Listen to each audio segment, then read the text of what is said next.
নমস্কার। এই মঙ্গলের বছরে নানা বন্য প্রাণী, অন্যান্য প্রাণীরা সব ক্ষিপ্ত হয়ে উঠেছে।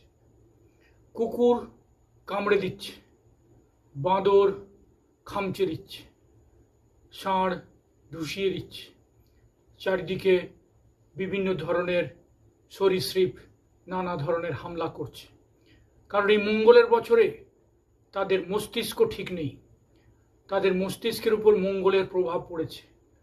যেহেতু গ্রহর যে কম্বিনেশন, সেই কম্বিনেশন মঙ্গলের সাথে সঠিকভাবে অবস্থান করছে না, পজিটিভভাবে অবস্থান করছে না, সেই জন্য বিভিন্ন বন্য প্রাণীকুল, অন্যান্য প্রাণীকুল এবং এর সাথে সাথে গৃহপালিত প্রাণীরাও বিভিন্নভাবে মানুষকে আক্রমণ করছে।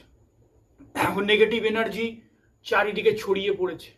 এই নেগেটিভ এনার্জির মধ্যে স্পিরিট এনার্জিও আছে। এই স্পিরিট এনার্জি কোনো কোনো মানুষের উপর ভর করছে, তৎক্ষণাৎ কুকুররা তার উপর ভূত ভেবে তার উপর হামলা করছে।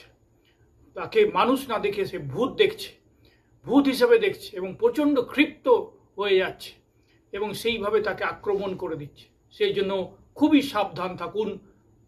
ধন্যবাদ।